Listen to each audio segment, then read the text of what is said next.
Oh, how the tables have turned. Who's Jose Perez now, Anthony Totri?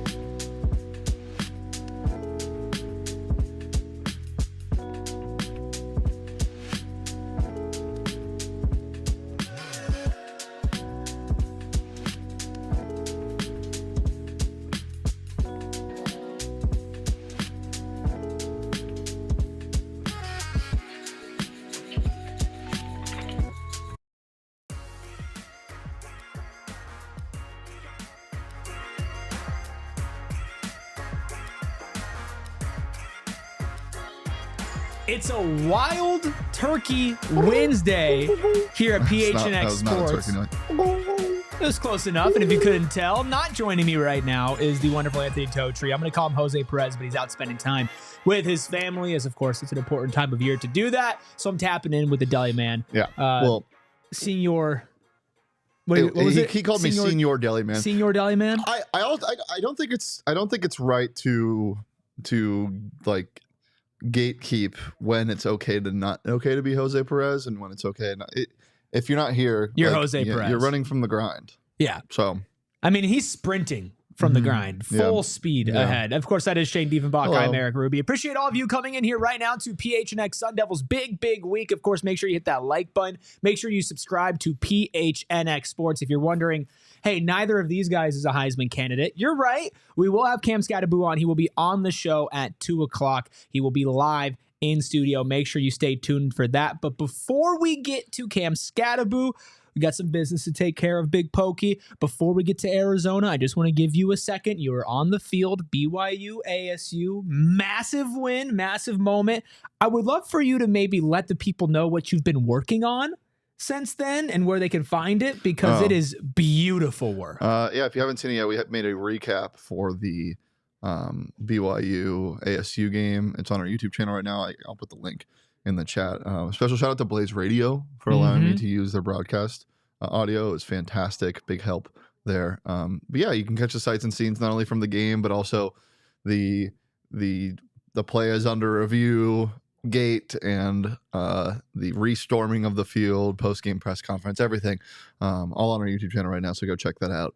It's a pretty good encapsulation of what that really felt like being at Mount America Stadium. And we do a lot of really cool stuff here at PHNX. It's what we like to do, but that's maybe the best piece of content I have seen in my time here. It is beautiful. The videography is awesome. It captures the moment, the overlays of the plays with the calls and everything like that. It literally feels like you're at the game again. So whether you're at the game or you're just watching, or maybe you're just new around here, go and check that out. Wonderful stuff. But the past is the past, Shane.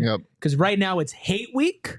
And so much is on the line for Arizona State, a shot at a Big 12 championship. So what's in their way? We're going to break down offense and defense, both sides of the ball for the Arizona Wildcats. Let's start with their offense. You cannot start with the Arizona Wildcats and not go to their quarterback wide receiver combo, Noah Fifita, Tetairoa McMillan. Obviously, they have not lived up to exactly what Arizona fans had expected them to be, but are still immensely dangerous every single time they step on the field. Yeah, I mean, I think T-Mac has been almost to what he should have been this year. Just a lack of talent around him. I think one thing that really went under the radar is how little talent is surrounding their stars this year. I know there can be a lot to be said about coaching, and Fifita has not looked like himself in most games this year. But that whole team hasn't looked like what everyone expected them to. I think Tetairoa McMillan is one of the only guys on that roster who is at least close to expectations. The dude is now the all-time leading receiver in Arizona football history and did it in a year less than everybody else. Like, yeah, he's a problem, and I'm sure that B-Ward D-Cord has a game plan surrounding it. Well, I think that was one of the big things at the beginning of the season that caught Arizona State fans' eyes and Arizona fans, demise was, hey, we love the Fifita to T-Mac play, and it's working great, but you need to have something else around them. And we'll get to everybody else in a second, but you're right. T-Mac has been everything that you would expect him to be. It just hasn't led to on-field success from a team perspective, but 78 catches, 1,251 yards. That's 16 per catch, along of 78, 7 touchdowns on the season. That's over double the next amount of receiving touchdowns on the team. Almost 4 times the amount of the next highest receiving yards and over double the amount of catches as well. I mean, he is the bona fide weapon, and I will stand by this. The absolute only way that Arizona is able to upset Arizona State on this weekend is if T-Mac puts up in like NAU style performance, or I don't know if it was NAU or New Mexico that he had 300 yards receiving. If he is able to do that again, a single game performance like that means it's anybody's game. Yeah. I think if he does that, doesn't mean they win, but if they want to have a chance, that has to happen. That has to happen. Absolutely. You just have to limit the big plays. A lot of his biggest plays of the season have come in scramble drills, where, you know, like you easily have, or you have a lot of examples of, you know, just ball up top, throw me the rock situations with him, which is obviously what he's really good at, being a 6'3", 4'4" guy, which is ridiculous. Insane vertical. But a lot of his biggest plays have come from when a player breaks down, or when he catches a drag and hurts you in the yak category. That can't happen. And ASU's been pretty good at scoring to the football this year. You got to hope that continues. Both safeties that come to mind when you think about stopping T-Mac are Rouser and Shamari, who are both guys that fly around the field. Obviously, Xavier Alford is his own animal, but these two guys who were actually on Headspace last night, if you want to check that out, are guys who are going to need to contain him. And as Rudy says, just keep a safety up top, bracket coverage, and limit the explosives.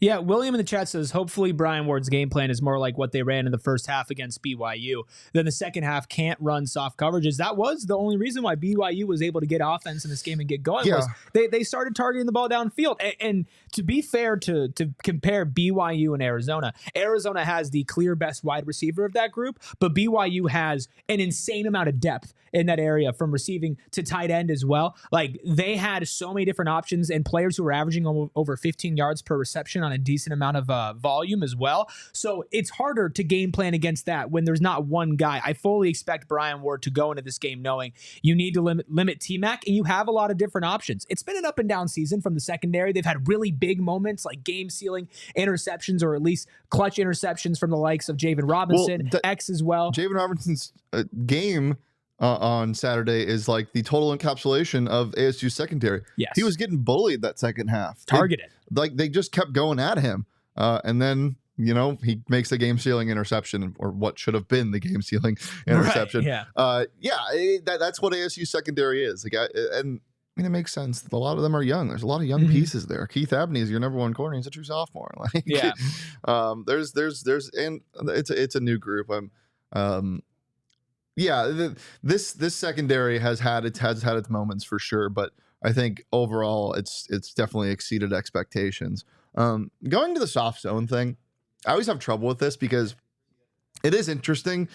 It's not just some coincidence that this always happens when teams are up by 3 touchdowns plus at halftime. That's the game plan, is you run soft zones to limit the bombs over the top to make sure that the team you're blowing out currently can't get back on the strike of or at the strike of lightning. Like, that's the point of what you're doing. Yeah, it might be hard to watch as a fan, but that's also the point of it. So I don't think that's going to be the game plan against Arizona. Now, if they go up by 24 again at halftime, you might see that again. You might see a closer game. You just hope the offense is able to step up a little more in that second half. And we can focus on the secondary all we want, and I think it's very fitting because of the type of season they've had. And like you mentioned, Javen kind of encapsulating that against BYU. It's been a lot of bend, don't break from the secondary, but I think you can focus on trying to take away T-Mac, and I think that's completely valuable. He's clearly the best player on the team. He's possibly the best player that school has ever seen in that sport.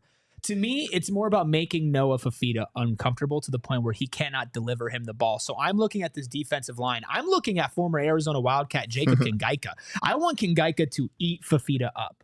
I just want him to take him down on the ground, and I want Fifita to be uncomfortable. If ASU can dominate in the trenches, which they did for a majority of that BYU game, I feel like they're going to control this because Noah will be uncomfortable. He will not be able to find T-Mac downfield as much, and if you're able to do that as well, you're also going to contain the running game, which a lot of Arizona fans have said has been lackluster with Quayle Conley, but still a back who can rip off 5 per carry. He's still somebody who can get, a long run. Yeah. So you can't completely forget about him. You suffocate that. You suffocate Fifita, and then you let your secondary deal with T-Mac, and he'll probably make 1 or 2 great plays, as great players do. Yeah. And then you live with that. I think that is your recipe for success if you're Arizona State's defense. Yeah, Quayle Conley's had some pretty big games. He was a guy that I thought was going to have a lot bigger impact this year. I mean, I think the whole running back room has obviously underperformed at Arizona. But that would be my game plan if I'm Babers, if I'm calling the plays. Like you want to make sure you get that running game going to make it easier on your quarterback. That they have a lot of different options that they can go to offensively. Outside of T-Mac, it's just no guys that can really gash you. But ASU's totally susceptible to death by 1,000 cuts. Like it can definitely happen. The pressure is going to be huge in this game, and stopping the run is almost as important as containing T-Mac. But honestly, if T-Mac goes for $150 and 2 touchdowns, and you contain the run game and basically everything else around him, I think that's fine as well. I think ASU is proven, and I think they deserve the respect to say that like one single player is not going to be able to beat ASU. They're going to need to have multiple people step up, and that's just when you're in the position as the underdog, and it's a position that ASU has been familiar with before, even going into the Kansas State game. And I know they were favored against BYU, but of course they were lower in the rankings. In order to win games like that, it's not just on the Cam Skattebos, who, again, if you're joining us right now, Cam Skattebo will be on the show at 2. We will get there. We appreciate everybody joining. It's not just Sam Levitt. It's not just Jordan Tyson, right? It's your Melquan Stovall's making a timely catch. It's your Shimon Matires as well. Like, you need to have your auxiliary pieces, your pressure release valves to be able to step up as well. It can't just be, hey, T-Mac has a really good game, but all of Fifita's passing yards are to T-Mac, and all of their offense is through T-Mac, because then you just get to a point where I don't think you're going to be able to generate enough offense and score enough points to keep up with Arizona State. And I think their defense has been proven enough to where, one player might go off, you might have a good game, but their bend don't break mentality means that doesn't always equal points. Yeah.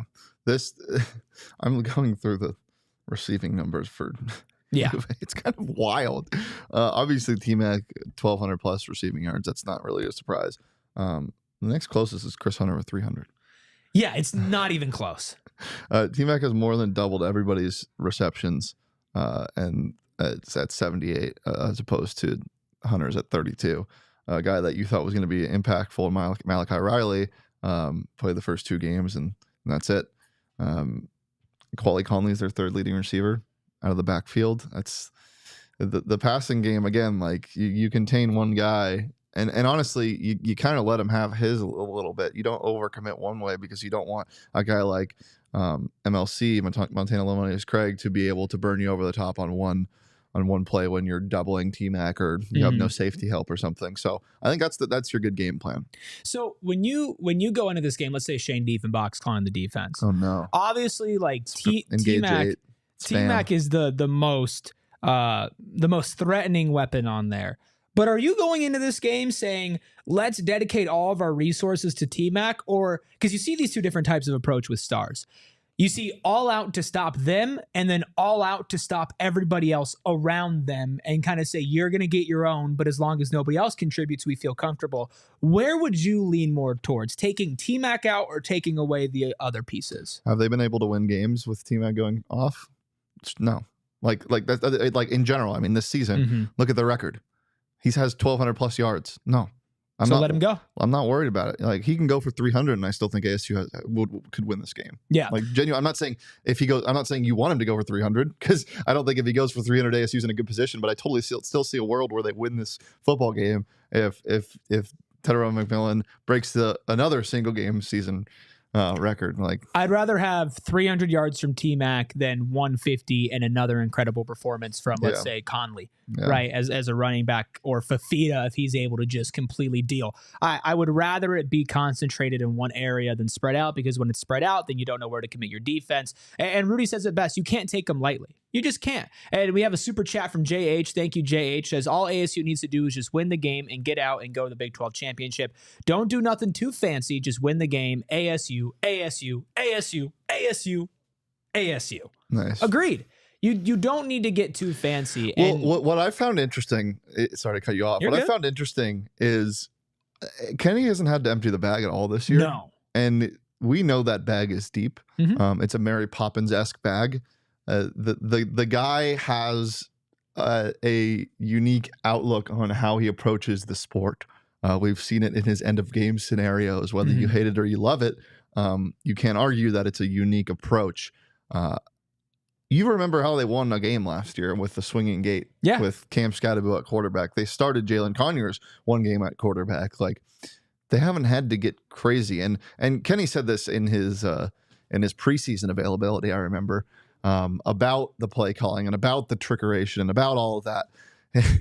He didn't want to have to do that. They had to do that because they had to get creative because the talent wasn't on that roster. Now you have the talent, but you still have that playbook. You still have your wacky, weird plays. You still have, your scripted drives that he hasn't had to go to consistently. And that's an exciting thing for ASU fans to know that that's in the back pocket. And you probably want to save that, obviously, for if there are bigger games down the road, including and maybe after the Big 12 championship. But there is right now, and I get that, but right now there's no bigger game than this. And if you don't win on Saturday, then nothing else matters. Nothing else. You have to beat Arizona. Of course not. But you don't want to have to go that deep. No, you don't want to. But if you're in a position where you have to, I want no hesitation. You dip right into that Mary Poppins bag and you pull out some sort of trick, because this is not the game to play around with. This is the game to dominate. This is the game to put them away early and to feel good. Like, I don't think that they're going to need to do that, but anything is possible in a rivalry game. And if for some reason you are put in a position where you are uncomfortable, where you are sitting there and Arizona and T-Mac are cutting you up, and you're like, man, we gotta pull something out. I don't want it to be like, oh, but it's just Arizona. No. Pull it out, win the game. That's it. I don't think that's going to be a question. Look, there are players on this roster who were here last year, and even the players that weren't on this roster, I know for a fact have been talked about, not only what this rivalry means, but what it means to the people that were here last year, what it means to Kenny Dillingham. And while I know there's both a ton of roster turnover, coaching turnover for Arizona, it's still the team down south. Yeah, still hate week. You want to beat the brakes off of them, and I think that the players, while again the roster turnover being high, they understand that, and we'll talk to Scott when he gets here about that, but. They want to win this game just as much as ASU fans want to win this game. And like you mentioned, Cam Skattebo will be joining PHNX Sun Devils at 2:00. Make sure you don't go anywhere. We are going to shift focus, talk about Arizona State's offense against Arizona's defense. However, first we are going to take a quick break. And tell you about our friends over at Branded Bills. Of course, Branded Bills has you covered with everything. Whether it's performance, whether it's style, Branded Bills is there for you. Snapbacks, truckers, fitted beanies, and more. I am wearing my Branded Bills right now, and I'd venture to guess if Cam Skattebo is wearing a hat when he is on today, he will also be wearing Branded Bills, because guess what?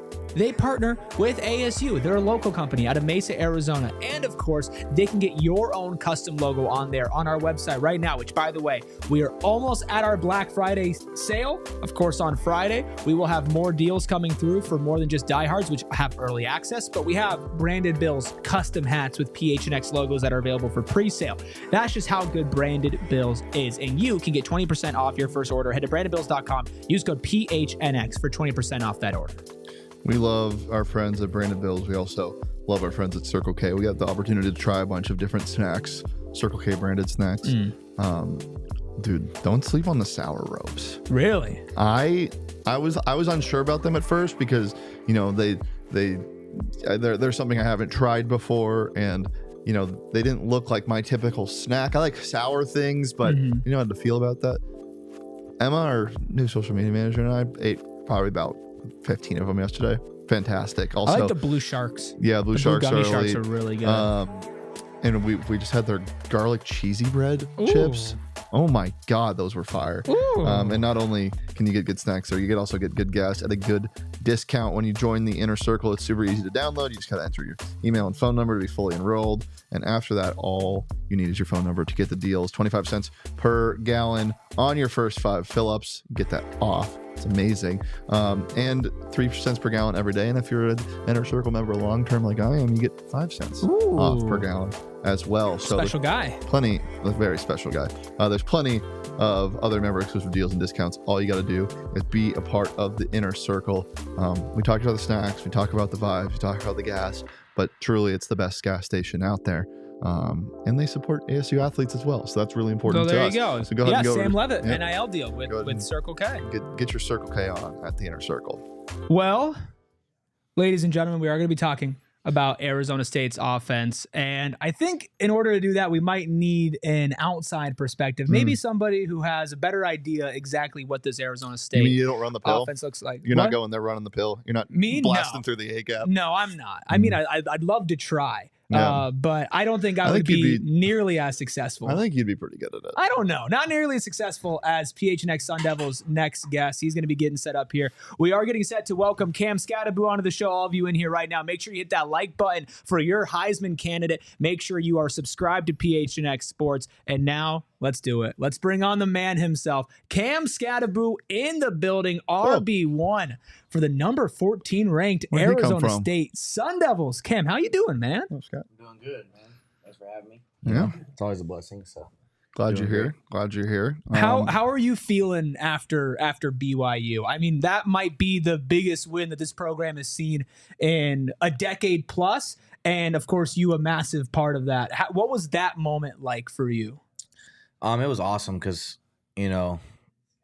we didn't know if we had it yet, and then they ended up catching the ball at the 2-yard line, and it's like, oh man. But after the game, man, it was just a blessing to be there. I mean, I had to get off the field because I knew I was going to get harassed being out there because I did last time, and but just a surreal feeling of everybody, the proud and the proudness of everybody and the happiness that has come to Tempe has been awesome, and that's what I love to play the game for.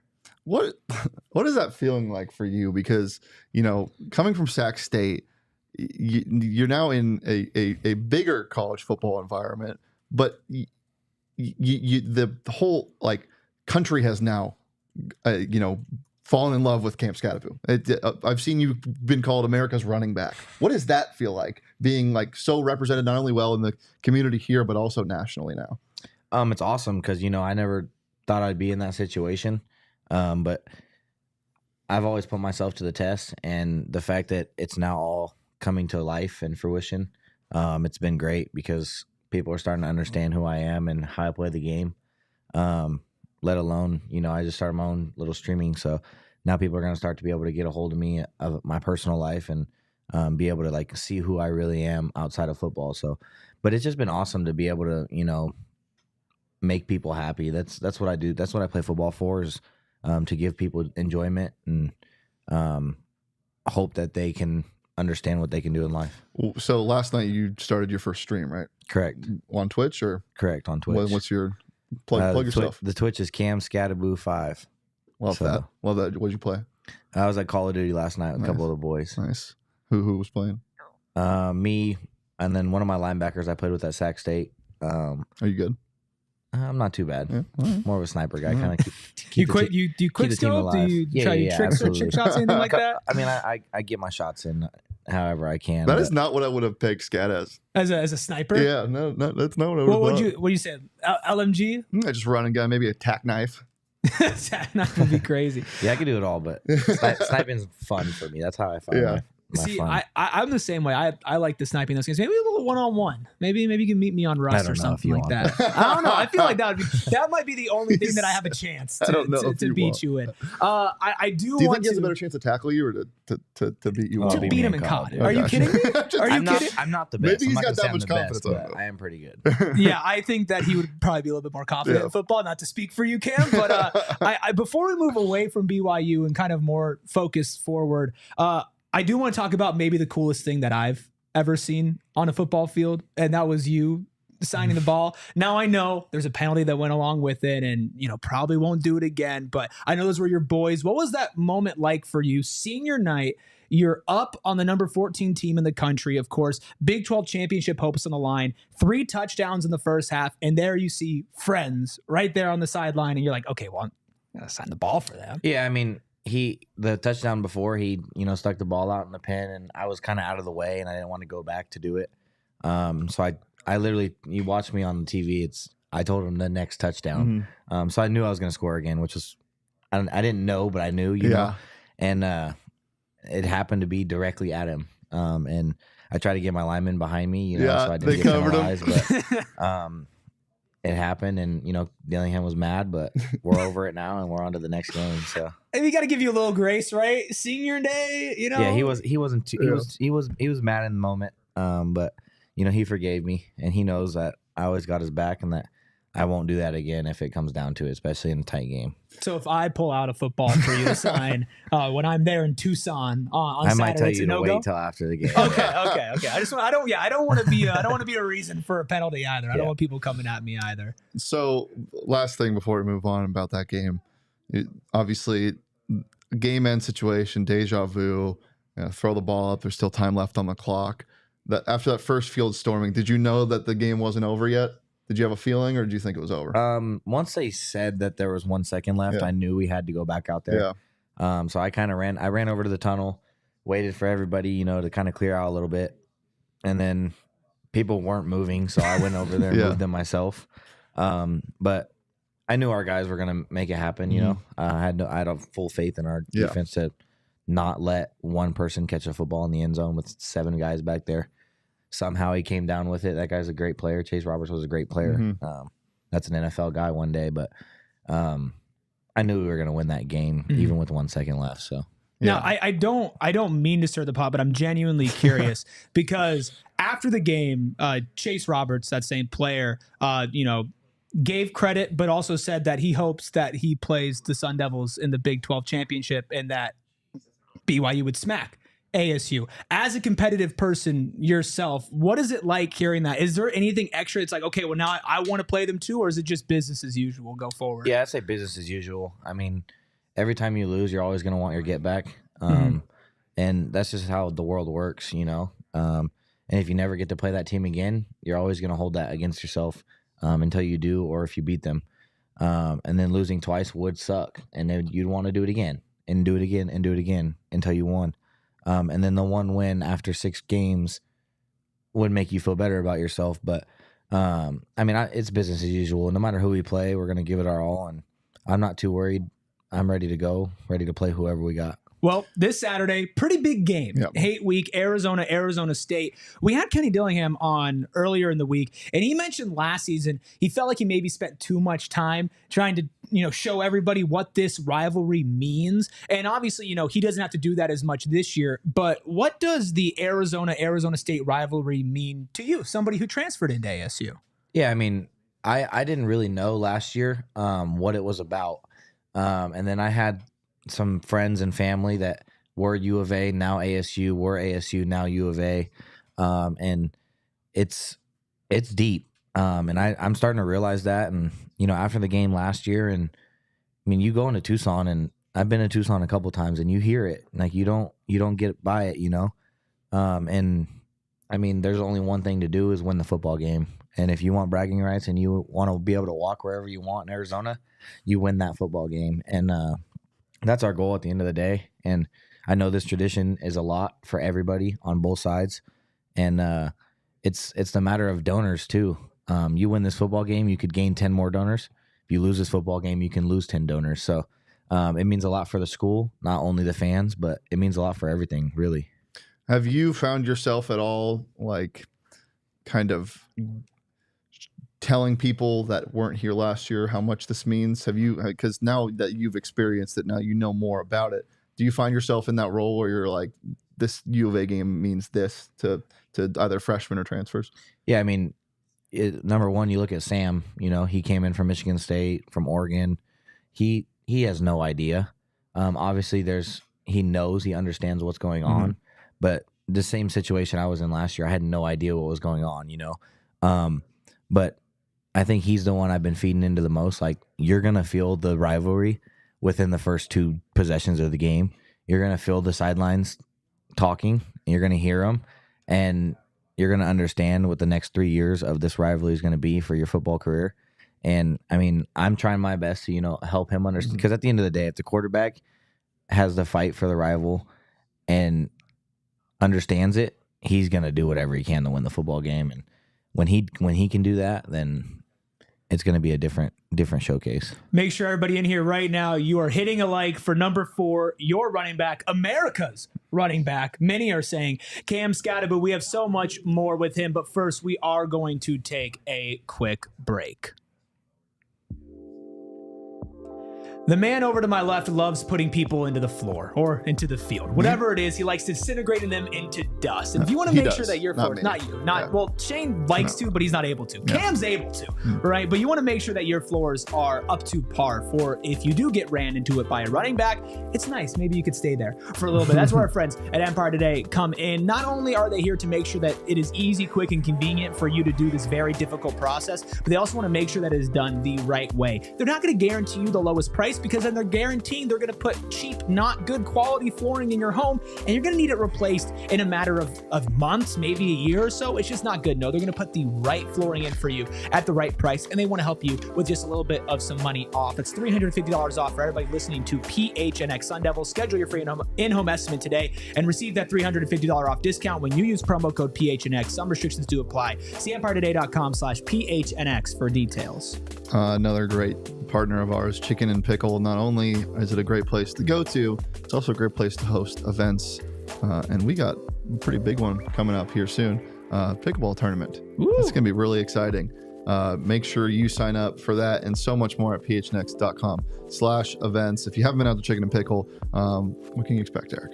Well, you can have either the pickleball, indoor or outdoor. There's a 2-story bar, bunch of TVs to watch football, maybe your favorite college football team. A fantastic menu, the chicken and waffles. I know I always rave about them. They're fantastic, but I've had ribs from there, quesadillas from there. I mean, they really have everything. It's delicious. It is fantastic. And head to chickenandpickle.com right now to see all the fun you can have at their Glendale location. Whether it's for, as you said, just hanging out, playing pickleball, going to a Cardinals game maybe, because it's we right do have tailgates next to there. We got tailgates. We got a bunch of stuff going on at Chicken and Pickle. So as I said, head to chickenandpickle.com to see all the fun you can have with your friends, your family at their Glendale location. We appreciate everybody here in the chat. BC, Big Tonka, Short Bus, Chris, House of Heat Sports, Cade. Rudy had a comment a little bit earlier in the chat that said, cement your legacy, Scat, with this game. And of course, as we've seen over this season with your performance and everything, with the success of the team, it feels like the state and the city is embracing the Sun Devils more and embracing you. We've seen, restaurants beyond just Burrito Express have different items for you. Do you feel that love in the moment? Like, do you feel like, okay, man, like a lot of people are behind us and supporting us now? Yeah, I mean, it's definitely different from last year, because you see the tweets, you see the Instagram comments, and no matter how famous you are, you still see that stuff. And when I look at that, I don't see very much negativity, and I love that about people that are showing their support and constantly coming to the games and being supporters. And it's awesome, because I think all the guys are feeding into it, and they're understanding that people are believing in us. Not only do we believe in ourselves, which is awesome, and it just adds to the pot for sure. Is there like a correlation between getting that belief in somebody to buy into you off the field, whether it's a fan support or if it's an endorsement, to on-field success? Because it does kind of feel like, I think it was Watley who got a car. It was either Watley or Crook who got a deal with a car, and then they get picked like the next game. It's like kind of weird how that stuff happens. Does that feed into your mentality of like, man, maybe I am like really dang good at this if people are willing to invest in me like that? Yeah, I think the biggest thing is obviously the NIL world has changed the lives of many college athletes. And when sponsorships and things come around and start giving you things and offering you offers and stuff, you start understanding that you are now part of their face, and you have to play hard because they're doing something for you that others aren't. So you need to play hard for the fact that they're helping you out. So they're investing their time and money and space into you. And I think that's what feeds into me, all the people that support me have been doing a great job of constantly helping me out. It just makes me want to play harder. I'm comfortable when I go home. I don't have to, fight for much other than making sure that I'm executing on the field.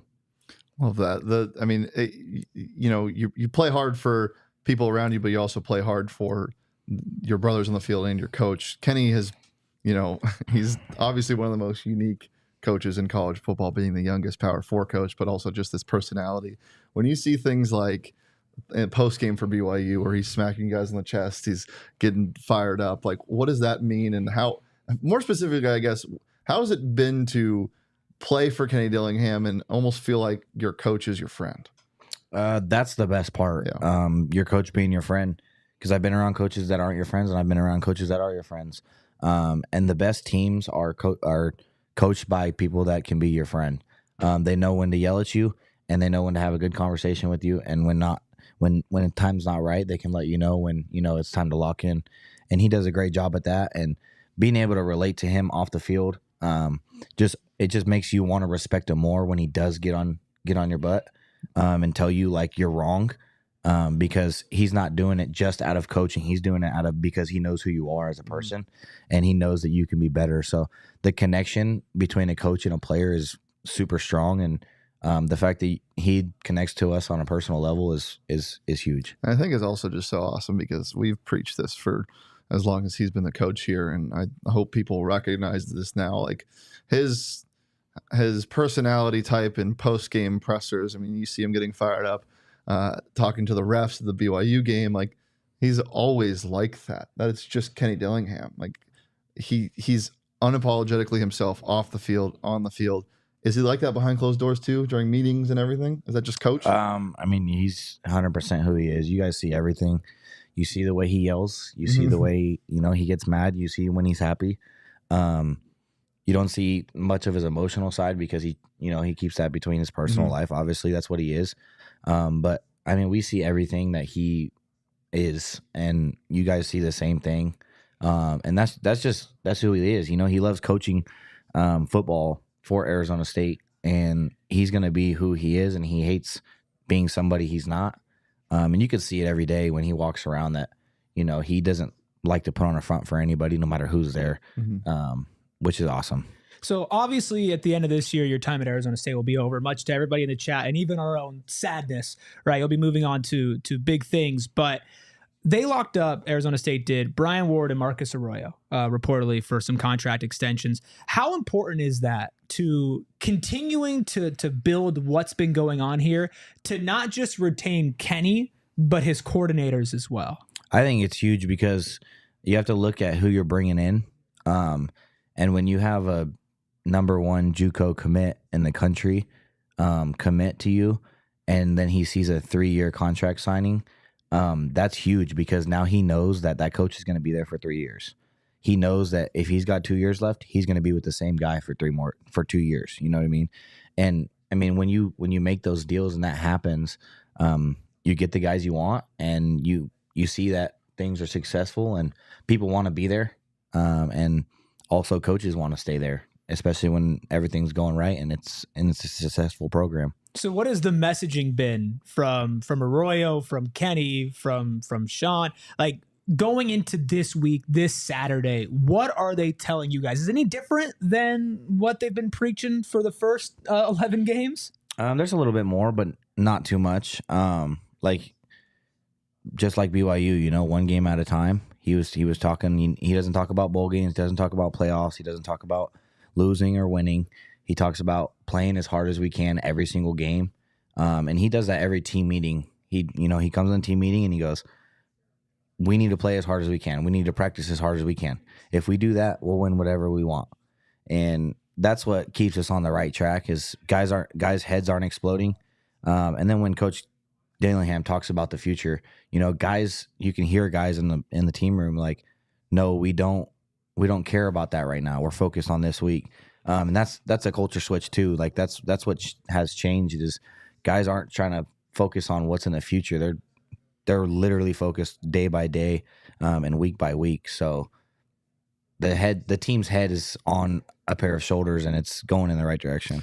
You can also tell the culture spreads from room to room, talking specifically about going from defense to offense, but also quarterbacks, running backs room. That running back room is not only deep, but you guys also feel so well connected, and there's so many different pieces to it. You know, you have guys like you who have seen it all in college football. You have Jason Brown Jr., who's just starting to experience it. You have guys like Alton McCaskill who have been through unique journeys, and then the head of it is Sean Aguano. How tight is that running back room, and what would you say the identity of it is? I'd say love. You know, all those guys, I have so much respect for all of them. It kind of makes me emotional because how much I care for those guys. Yeah. But I mean, we all care about each other. We all understand our own talents, and we all have each other's backs every day. You know, Sip comes in the game, DeCarlos comes in the game, and there's not a blink of an eye that, you know, I don't think they can do it or they don't think they can do it, which is awesome. And it's probably the tightest running back room I've ever been in with zero hate. And that's what makes a room, is when guys are connected and don't hate each other for not playing and playing. I mean, the guy on the bottom loves the guy on the top, and that's how it is to our room. Everybody respects each other. It's awesome. Can you speak a little bit to those who are unfamiliar with Coach Aguano? I covered him back when he was at Chandler, and he is just one of the most wonderful human beings that I've ever met, let alone a really good football coach. What has he meant specifically to your career and then that running back room as a whole? He does a lot, you know, because he, just like Coach Dillingham, he likes to know us on a personal level, you know. He talks about girlfriends and friends and all this other stuff and makes jokes, and, you know, we have a good time in our meetings, and he doesn't just try to nail us about football all the time. He, you know, he mixes it up here and there. He'll give us a little life lesson. Every couple meetings, he'll throw a life lesson in there about money or girlfriends or wives, and it's awesome because you can see that he's trying to build that connection, but he's also understanding that he's still coach. But I mean, he's had 3 running backs playing the NFL in the last 5 years. Mm-hmm. So I mean, the guys understand that he's a good coach, a really good coach, and he understands talent evaluation. And if you're playing for him, you're probably really good. Yeah. And if he's recruiting you and you're in his room, you're probably really good. So he's been awesome. It means a lot to me that he took the chance on me, which is a blessing, and I'm glad he did. So we have one question, which Glenn, who has been asking over a couple of super chats, we thank you for all your super chats. Glenn says, can you ask Scat if he will sign my mini ASU helmet after the game? I'm sitting row 1 on the visitor side. Now, emphasis on after the game. But one of our chatters, Glenn, is wondering if he can get a little Skattebo autograph. Yeah, of course. I will be there because it's not too far, and the travel home is not too bad. After we win, I did plan on, staying out there and signing people's things for the fact that they came out there and supported during a rivalry week, because the people that are going to be there is who it means most to. Mm-hmm. And that's what I want to do it for. So I will be there, Glenn. If you want to somehow make your way over to our bench after the game, I would be glad to do that. Love that. One more question about the running back room. You mentioned it yourself. I mean, this has been running back you for as long as I can remember. I mean, going back to when I was in college, like, they've had back after back dominating and going to the next level. How much confidence do you have in this room to stay running back you, essentially? And like, have you been, do you feel like that's responsibility to sort of teach guys like Jason Brown Jr. and the younger guys, what made you successful? Yeah, 100%. I mean, I talk to Jason all the time. I talk to Kyson all the time. Alto, I mean, those guys, like I said, we're all really close.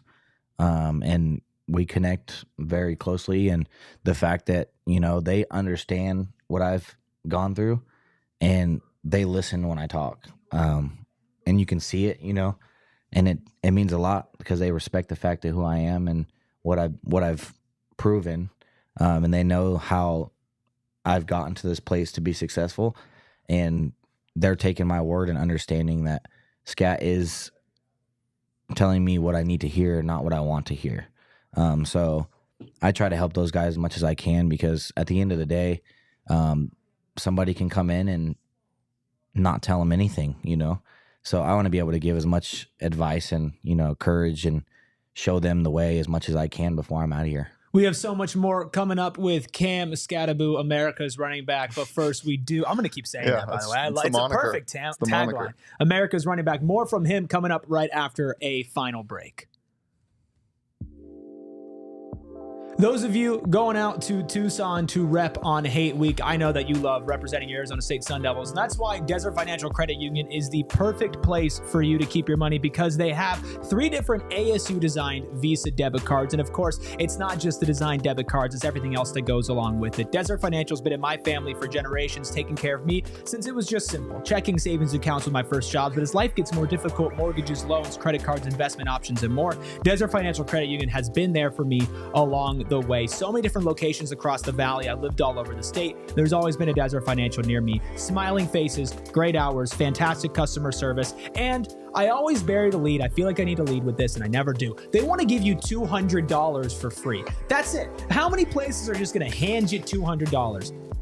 I wish I could, Shane, but I don't have $200. But Desert Financial does. All you have to do is open a free checking account online, get $200 in bonuses. Get started today by visiting desertfinancial.com/ASU. As I mentioned, we have a ton of events coming up. If you want to check them all out, head over to gophnx.com/events. But just to name a few, one at the forefront of our conversation, the PHNX Territorial Cup Takeover this weekend, November 30th. Not only is it going to be a great game, but it's also we have a great package for you, and this is probably one of the cheapest ways you can get in the game right now. Tickets are pretty expensive, because again, as I said, it's gonna be a fun game. Can't miss atmosphere. Not only do you get a ticket to the game, you also get food and drink included in it as well. Pre-game meetup at Bourbon Bent. It's presented by NUTRL and our friends at Branded Bills, plus the other events I mentioned earlier. The PHNX Winter Pickleball Tournament is December 14th at Chicken and Pickle. We have a PHNX live event that will not be recorded, only for people that are there, with Archie Bradley. So make sure to show up for that. So much more. And as I said, go over to gophnx.com/events for all of that info. So Cam, you strike me as somebody who does not need a lot of external motivation. That you just wake up ready to go and ready to play. But as you get to this moment, and I know you're not looking ahead of games, but it's hard not to understand that, the season is coming towards its close, however it might close. Your college football career is inching towards its close as well. The NFL, the next level, is waiting there. Does that motivate you anymore? Is there any extra drive knowing that this might be some of your last chances to make a mark on this sport on this level? Yeah, 100%. I mean, every day I think about it, that, I only have so many games left in college. And then it turns into a business, because at this level with this team and this coach, it doesn't feel like a job, because we're all having fun, we're successful, and we're winning. You never know where you're going to end up in the NFL. You can't pick the team you go to like you can in college.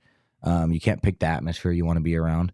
And that's the hard part, is you don't know where you're going to be in 8 months from now. And I mean, I'm ready for wherever I'm at, but the fact that going from fun to job to work and business is a different story. But hopefully when I get to the NFL, it's also fun, because I love the game of football, and I do it for football, and I do it for the happiness of others, and winning, obviously. But yeah. Well, speaking of doing it for fun, the wonderful people at Cronkite found old footage of you and you're 8 years old running? Yeah, I was around there, 8 or 9. Yeah, I think so. I might have been 7, to be honest. Do you remember those days, and what made you fall in love with not only playing football but running people over? Yeah, I think I always say it. My father, he pushed me into the game, which I fell in love with it instantly as soon as I was introduced to it. But you see in those videos, you just see me having fun. I think one of them, I actually remember till this day, I was running along the sidelines. I broke a couple tackles, and I stepped out of bounds. And from that age, I looked at the referee and started screaming, like, what are you talking about? I stepped out of bounds. I wish we had a different angle, because I didn't. I 100% remember I was running along the hashes. My feet were this big, and they called me out of bounds. And I think it was because we were beating the team by 50 points. So you still stand on the fact that you were in bounds? Still stand on it, 100%. But I mean, it just shows, I've been playing the game for a long time and nothing has changed. And I still play the game the way that I started it. Last question about your actual game before we get into some more fun stuff. I think the most impressive part, I mean, you do a ton of things well, but I think the most impressive part to me is your balance. How did you learn how to balance? Is that just like a natural instinct of yours, or do you specifically target different workouts, preparation to fine tune that? I'm not gonna lie, I don't know exactly. Obviously, I do different workouts, and there's training I did in the past that's helped. There's training I do now that's helped with mobility wise. But I think it's come natural, just the fact that I've always been playing and just constantly learning how to hit somebody and stay up, how to explode through somebody at the right time. I think that's just been something that I've done my whole life, and it's just kind of carried over. And I start understanding, like, in my head, like, why didn't I run that guy over? Did I hit him too fast? Did I hit him too late? And that's just something I kind of constantly think about, is why did that dude just light me up before I lit him up? It's just the timing of the punch. And I mean, that's just something I've always thought about, and I've never really understood why. Do you ever surprise yourself? Like when you stay up, are you ever like, oh my God, how am I still running? 100%. I think my biggest shock my whole life, obviously, was the state championship run that we showed last time. And then the one last year against USC. Oh my God. On the sideline. I think that was like my biggest holy crap moment. Like, I hit the dude and then I hit another guy and like trampled over the top of him and stayed up. Like, I literally looked up and was like, nothing but green grass. And I was like, let's go. Like, how am I still here? And then I got in the end zone and, I just did the praying hands. Like, I had no idea how I got there, and I was just blessed to be there. It was awesome. So I have a question. It's kind of about your game, kind of not, but I was on the field, BYU game, as about to kick off. I'm walking down the sideline, and I see you go up against the wall, and you spread your arms out like this, and your eyes are closed, and it's almost like you're in like a meditative stance. Is that always like a pregame ritual for you, or is that just like spur of the moment decision? Yeah, I do that every pregame. It's a prayer that I say that, I promise myself that I have my teammates' backs and everybody in front of me that's standing in front of me on the sidelines, that I won't let them down. That's huge. I like that. I like that a lot. I was like, I wonder what's going through his head, because like they're screaming fans right over you. Everybody's taking the field, and it's just like you're in this calm state. 100%. And it calms me down as well. Talking to God is something I don't do often, but I do like to do it. So we do have some questions from the chat. I'll start with some easy ones. What's your favorite color? Matte olive green. Wow. Ooh, I like that. I seen a matte olive green Tesla the other day, and I was like, oh, that color's sick. I think that's my all-time favorite color. Like, if I had to pick majority of things to be that color, is like, it would be that one. Okay, we also have a question. I don't know if they're asking this question because they know or they think that you're a wrestling fan. I'm not sure if you're a wrestling fan, but they want to know who your favorite wrestler is. I don't know if that's something that you've ever dipped your toes into. Not really. 619, Rey Mysterio. There you go. I mean, I watched, me and my papa used to watch WWE and stuff when I was growing up every Monday night. That was kind of how I bonded with him before he passed away, which is, it was an awesome time to have that with him. But after that, I didn't really watch much of it, to be honest. Short Buzz, one of our diehards, asked, Scat, on a scale of 1 to 10, how glad are you that you didn't go to U of A? I'm glad. I'm very glad. Put it at a 10? Yeah, 100%. Because, they had a coach there that they thought was going to be promised to stay and have success there. And after going 9-3, he was ready to bounce. He had no faith in them. He had no faith in the program that he could stay there and continuously win. And then, he goes over to Washington and stops winning. Yeah, so didn't work out for anybody. Whoops. It's really just, it's the fact that they didn't even look at me. It just shows me more that, wow, this team doesn't like me at all. So the coach, like I said last time, the coach that's there now actually did recruit me at San Jose State, but still at the end of the day, like, I'm glad I didn't end up down there for sure. Big Tonka wants to know who your favorite rapper is. I'm a big underground rapper, so there's just a lot different ones. Drop a name, put some people on. Well, I'll just say my pregame song is Fat Low Freestyle by Prince 4BP. He was Okay. one of my defensive backs at Sacramento State. Oh, that's Oh. awesome. And that song that he has kind of hypes me up every game. You know what we didn't actually get to ask him about? I'm sorry to derail this. Questions from Sure. the chat. But in the UCF game, that clip went viral of you talking to Kenny. Were you actually asking him to put you in the game? 100%.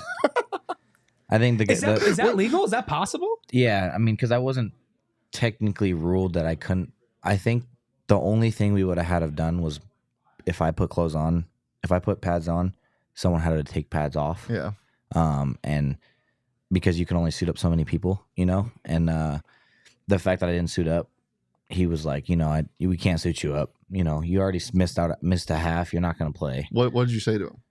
I said, put me in the game. We're not going to lose this football game. Like, I will do anything I can. Like, hurt or not, I will play in this football game if we start losing. I love that. That's funny. I do love that too. I remember seeing that video. I'm like, there's only one person. Yeah. I feel like that would fight that hard. Do you think that he even considered it for a second? Because I feel like if there's any coach who would consider it for a second, it would be Cam. 100%. I mean, I seen it in his face for a second, and he was like, no, you're not going in. And I was like, just thinking about it. I was like, please let me in. He was like, no. Like, and I was like, all right. He was like, he just kept my head on straight and was like, let's stay locked into the game, keep your guys up. And that's what I did, and we ended up winning. Here's another pressing question that I'm sure everybody wants to know. Someone asked how many kindergartners, 100 kindergartners, how many people, let's say, what's a good age? Fifth grader? Sure. How many fifth graders would it take to tackle you? Fifth graders? Yeah. Let's say they're organized. Brian Ward is organizing a group of fifth graders to tackle Chaos. What age is that? 11? you. I don't 11-year-olds? know. How I think old is so. a 10-year-old? Sure, let's say 11-year-old? 10-year-olds. 10-year-old, yeah. It's going to take a lot of 10-year-olds. Yeah. Well, one, they have to catch me, Okay. which is True. a hard part. Like, I'm not very fast, but I'm faster than The 90% of 10-year-olds. Only 90%? Well, I there's think some you're- fast ones. I think you're Well, faster than probably 100%. 99. Okay. There's You know probably what? a couple I'm gonna say 10-year-olds 100. that are out there. I'm going to say 100. There's I think probably you're a couple- faster than 100% No. of 10-year-olds. There's No. a couple 10-year-olds on that track, Yeah. the Olympics in the world that are They're really training fast. them young you know? nowadays. Okay. There's young, fast people out there, Uh-huh. but I'd say 100 is a good number. Okay. That it'd probably take 100 of them to get me down. That's fair. I'm imagining that in my head. Mm-hmm. Just 110-year-olds trying to tackle Cam Skattebo. Do you think that if this, like, you've seen people that work here, do you think if we fielded a whole defense, 11 people, that this office could take you down if we're all padded? 100%. Okay. Yeah. I think all of us. Yeah. I mean, as grown adults, like, if one person in here has like any physical mindset, like, and they hit me, and then people come along with them, like, there's no. I don't know if the there's no mindset's way, there for enough people. There's no way you can get out of there. Like, somebody would have to lead the if charge. somebody can like take full like dive at the kneecaps, and then someone else rallies with them, Mm-hmm. I think there's a Totri possibility for sure. would start. I think Yeah. Totri and I would have to be up front. I think it'd be me and Totri arm in arm, locked in, running full speed, me dragging him along because his legs are trying to keep up. Megan wants to know your zodiac sign. Yes. Aquarius. Okay. Yep, I am an Aquarius. February 5th is my birthday, so. There you go. The hard-hitting questions. everyone We have needed to time know. for maybe one or two more questions, guys. Make sure you hit that like button if you are joining us on Samsung TV. The party always continues over at gophnx.com. There was a question from Saul in the chat earlier asking if you're going to be going to New York for the Heisman ceremony. I haven't gotten any update. I haven't got any word. I did see I was number 5 on ESPN's ranking, so How does that make you feel? That was pretty cool. I try not to let it get to my head, but it's always cool to see those things and understand that all the work I've put in has gotten me to this point, and there's still more games to play. So if I keep playing good and the number keeps getting higher and higher, then awesome. William wants to know if we can maybe see an attempted hurdle from you. I'll leave that one to the gameplay. Yeah. Because little Saquon I'm not going to tell backwards you. hurdle? I'm not going to tell you when it's going to happen, but they will see one this season. So for sure it's Yes. going to happen. 100%. Last thing from me, touchdown celebrations. Is this a heartbreaker or what is it? 100%. Where did that come from? So I actually went and had a good time with my buddies on the hockey team. Tucker Ness. yes. He shoots the arrow and breaks the heart, and you know, he was like, we were out and he was like, dude, you have to do this celebration. Like when you guys score and take the lead. And I believe it was Utah. It was the first time I did it. When I scored that crazy touchdown. And we took the lead. It was like, this is a perfect heartbreaker moment. Like we're going to break your heart right now. So I think also the time I did it in this last game, we went up 14-0. It was another good opportunity, you know, like 14-0 is a heartbreaking moment. Like that's hard to come back from early. It's a hard celebration. And so it's Tucker Ness. I'll give him a shout out. You know, he gave me that one. But it's been working. People like it. You know what? I need to hear on a call once you get in the end zone, it'd be like Cam Skattebo with the heartbreaker. Like that would be nice. Maybe that would be somebody's favorite moment from the season. True ASU Devil wants to know what your favorite moment of the season has been so far. My favorite moment of the season it's got to be, you know, the first rank win over Utah, obviously. Like that kind of solidified what we were about and the physicality we brought to the team and how the guys kept fighting to win the game. We were only up by 1 point at a time. And then, you know, we understood what we had, and that kind of changed my mindset too as well. Like this team's really good. They like each other. They play hard for each other, and there's not much that can get in our way if we stay locked in. Is that your favorite game that you've played at this school? I wouldn't say it's my favorite. I think my favorite game, home or away. Are we talking home here? Yeah, just ASU. BYU was 100% my favorite home game. Yeah. That was elite atmosphere. That was awesome. I mean, Kenny's been talking about activating the Valley, and that was activated. That was sick. And that was for sure my favorite game. But Oklahoma State was really fun. Yeah. That's probably with the weather delay? That was probably my favorite all around game. You know, I had good yardage on rushing and good yardage and receiving, and I had fun doing it. And then just like I said, I've been circling that. Like I said before the season, that's the one I circled all year. You know, and it was awesome to be a part of that. Well, you mentioned activating the Valley. We actually have a little something for you here. It is our new Activate the Valley shirt. If you want to go ahead and get that opened up, because you're right. BYU was an incredible atmosphere. Yeah. It's the loudest I've heard that place in my time covering Arizona State over the last couple of years.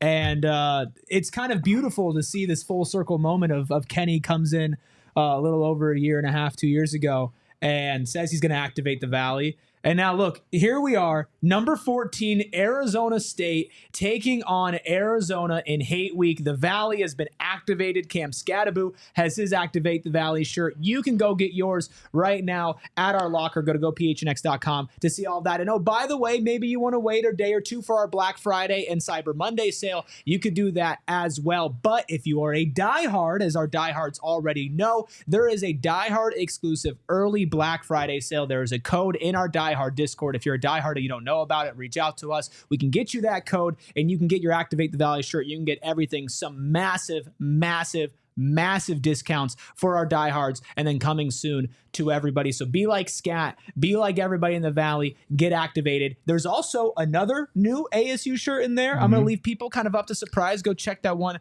out for yourself. Ransom says Scactivate the Valley. No. Absolutely, we're not doing that. We're not co-signing that. Well, actually, I can't speak for him. What do you think about that? It's kind of fire. I kind of like it. I don't think it's that bad. I don't think it's that bad.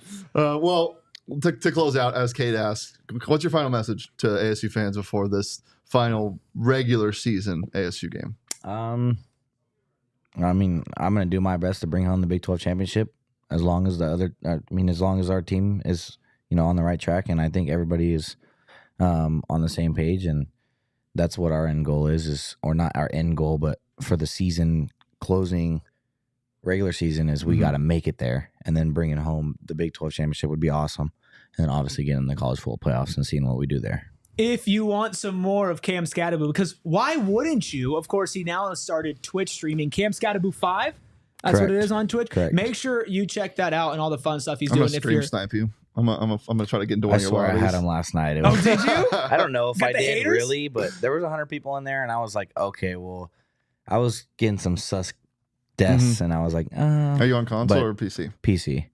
But I doubt anybody was in there. I was about to say, yeah, maybe I don't want to do that one. I still play on controller though. Okay. Yeah, I am terrible with all my fingers at the same time. Like I cannot do keyboard and mouse. Yeah. Well, Alex D says he just followed you. Make sure you guys go support our guy. Of course, all the different avenues as far as NIL goes across the valley. I'm sure you have seen them all. Make sure you are supporting Cam Skattebo and getting ready for this Saturday. Of course, PHNX Sun Devils will be out there in Tucson for our takeover. If you're going, we're so excited to see you. We'll be doing a live show there as well. Make sure you follow the show at PHNX_Sun Devils on all socials. You can follow Shane at Shane Deef. You can follow myself at Eric Ruby. You can follow the man behind the Mac making all the magic happen, who I so rudely forgot to shout out that's crazy. at the beginning of the show. Our dear captain, Captain Redbeard at K Coop Sports. Once again, thank you, Scat, for joining us. Thank all of you in the chat for being here. Hit that like button and subscribe. We'll be back not tomorrow, even though there is an ASU game. No shows tomorrow. Enjoy Thanksgiving with your family. We will be back Friday. God. What's your favorite Thanksgiving side dish? Favorite Thanksgiving food?